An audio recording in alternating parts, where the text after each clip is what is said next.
Hess అవ్వాలలేదు మాటల్లా ఇద్దరు మస్తు తోపులబ్బా. డైలాగ్ల పోటీకి వంపుతేనా ఫస్ట్ సెకండ్ ప్రైజులు పక్కా ఆళ్ళే గెలుచుకొస్తారు.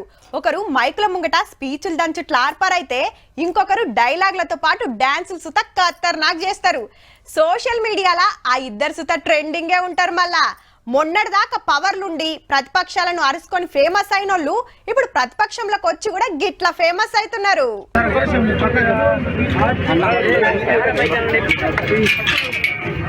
రైట్ ఆర్మూర్లో Jeevan Reddy sir shopping mall కు తాళం తీసిండ్రు ఆర్టీసోళ్ళు.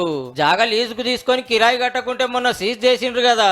పెండింగ్ ఉన్న 2.5 కోట్ల ఆరంలో కట్టేస్తా అని హైకోర్టుకు పోయి బతిలాడితే సరే అని ఛాన్స్ ఇచ్చింది అన్నట్టు. 6 రోజుల లోపల ఉన్నటువంటి బకాయిలన్నీ చెల్లించాలి, లేని ఎడల మరలా ఆర్టీసీ వారు స్వాధీనపరచుకోవడానికి మధ్యంతర ఉత్తర్వులు ఇచ్చారు. షాపింగ్ మాల్ తెరుచుకున్న సంబరం లేకుండా కబ్జా కేసు అయింది సార్ మీనా.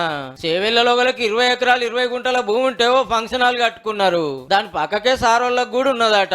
నిరుడు అధికార పార్టీ ఎమ్మెల్యేనాయే పంజాబ్ గ్యాంగ్ నింపి భూమి ఓనర్ కు సుక్కలు చూపించి ఫంక్షన్ హాల్ గూలగొట్టి కబ్జా చేసిండట. ఇవాళ అసలు ఓనర్ వచ్చి అడిగితే పంజాబ్ గ్యాంగ్ ప్రతాపం చూపిస్తే కేసు పెట్టిర్రన్నట్టు. జీవన్ రెడ్డి సార్ కథ అట్లుంటే మల్లారెడ్డి గారిది ఇంకోటి బయటపడ్డది. మేడ్చల్ జిల్లా బొమ్మరాజ్పేట పెద్ద చెరువు FTL బఫర్ జోన్ లో 25 ఎకరాల చుట్టూ పారి కూడా తిప్పిండ్రట కొందరు. ఇలా 7 ఎకరాలు మన సారుది. ఆసాములకు పట్టా ఉన్న చెరువు దగ్గర భూములో ఏది కట్టొద్దనేది రూలు. అది తప్పినందుకు JCBలు తెచ్చి గిట్ల గూలగొట్టిండ్రు ఆఫీసర్లు. గుండ్లపోచంపల్లిలో పార్కు జాగా కబ్జా పెట్టి కాలేజీకి రోడ్డేసిండని, చెరువు జాగల కాలేజీ కట్టిండని JCBలు దిగే. మొన్న సుచిత్రల నా భూమే గుంజుకుంటుండ్రని లొల్లి చేస్తే ఆఖరికి సర్వేలో సార్ది సగమే ఉందని తేలింది. అటు జీవన్ రెడ్డి సార్ కథ, ఇటు మల్లారెడ్డి గారి కథ గిట్లున్నది.